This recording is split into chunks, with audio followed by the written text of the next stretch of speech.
नमस्ते दोस्तों। आज हम बात करेंगे एक ऐसी समस्या के बारे में जो महिलाओं को अक्सर इग्नोर करती हैं और वो है सर्वाइकल कैंसर। क्या होता है ये सर्वाइकल कैंसर? किसको हो सकता है ये सर्वाइकल कैंसर? क्या है इसकी हाई रिस्क फैक्टर्स?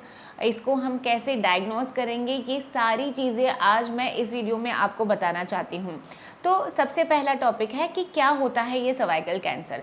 इसके लिए हमको थैली के अनाटमी जानना बहुत ज़रूरी होती है ना। थैली के मुंह को सर्विक्स कहते हैं, कुछ भाषा में इसको हम ग्रीवा भी कहते हैं।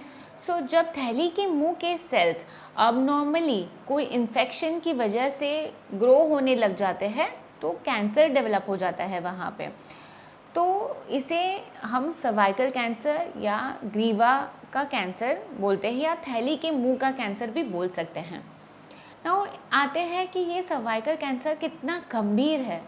सर्वाइकल कैंसर चौथा मोस्ट इम्पॉर्टेंट कारण है मौत का महिलाओं में विश्व भर में। हर साल 70,000 से भी ज़्यादा महिलाएं इस बीमारी से पीड़ित होती हैं। 200 से भी महिलाएं इस बीमारी से हर दिन मर रहे हैं और 8 से भी ज़्यादा महिलाएं हर मिनट में इस बीमारी से डायग्नोज हो रहे हैं। तो अभी आप समझ सकते हो कि ये बीमारी कितनी गंभीर है। आइए चलते हैं, जानते हैं कि ये सर्वाइकल कैंसर का कारण क्या है। हमारे ह्यूमन पैपिलोमा वायरस ये एक ऐसा वायरस है जो कि 90% ऑफ द सर्वाइकल कैंसर्स का कारण होता है। तो इसके अलग अलग स्ट्रेन्स होते हैं। 200 से भी ज़्यादा टाइप के एचपीवी वायरसेस दिखते हैं। सबसे जो हाई रिस्क वायरस हम बोल सकते हैं वो है HPV 16, HPV 18। ये मोस्ट इम्पॉर्टेंट कारण है सर्वाइकल कैंसर का। बहुत सारे लो रिस्क HPV वायरसेस भी होते हैं। HPV 8 है, HPV 11 है, जिससे सिर्फ हमको सर्वाइकल या जेनाइटल वार्ड्स हो जाते हैं। ये मुझे या आपको किसी को भी नहीं होता है। कुछ हाई रिस्क फैक्टर्स होते हैं, कुछ हाई रिस्क महिलाएं होती हैं जिनको ये कैंसर होने की क्षमता ज़्यादा होती है, जिनको ये कैंसर हो सकता है। सबको नहीं होता है। इन लोगों में हो सकता है। किन लोगों में? जिनकी बहुत जल्दी यहाँ शादियाँ हो जाती हैं, जिनकी बेसिकली सेक्सुअल लाइफ बहुत जल्दी चालू हो जाती है, जिनके मल्टीपल सेक्सुअल पार्टनर्स हैं, यानी बहुत सारे लोगों के साथ संबंध बना के रख रहे हैं, जिनको प्रेगनेंसी जल्दी रुकी है, बहुत सारे बच्चे पैदा किए हैं, 12, 15, 14, पहले ज़माने में ऐसा हुआ करता था। बहुत जल्दी उम्र से पीरियड्स आ गया है और बहुत लेट मेन्यूपॉज हुआ है, यानी कि रिप्रोडक्टिव जो पीरियड है उनका बहुत ज़्यादा रहा है।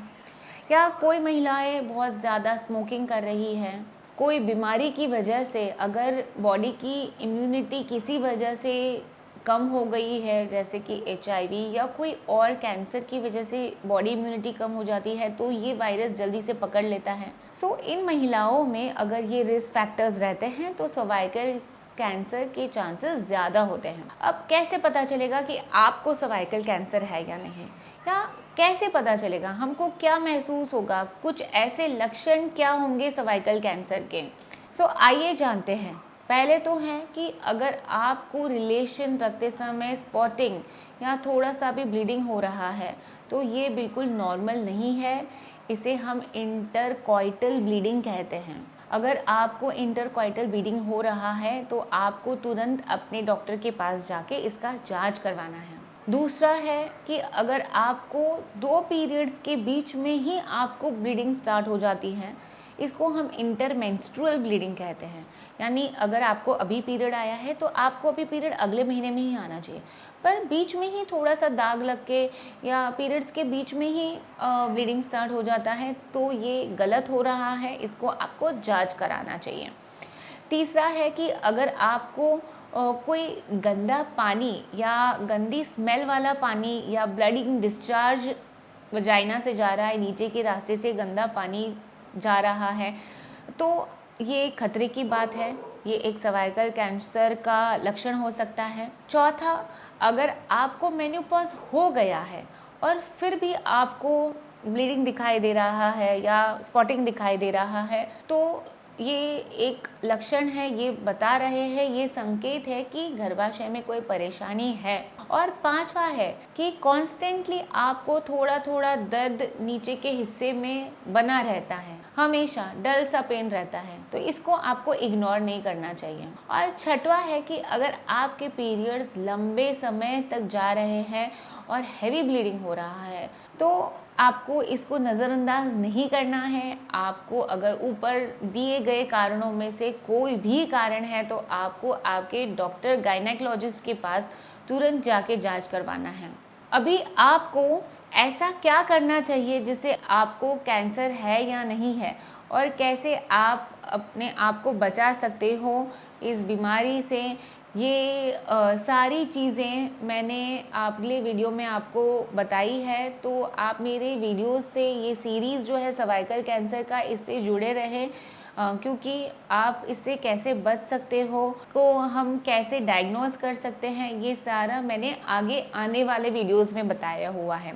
सो फ्रेंड्स, आपको सर्वाइकल कैंसर से रिलेटेड कोई भी डाउट है तो मुझे नीचे कमेंट्स में ज़रूर बता दीजिए।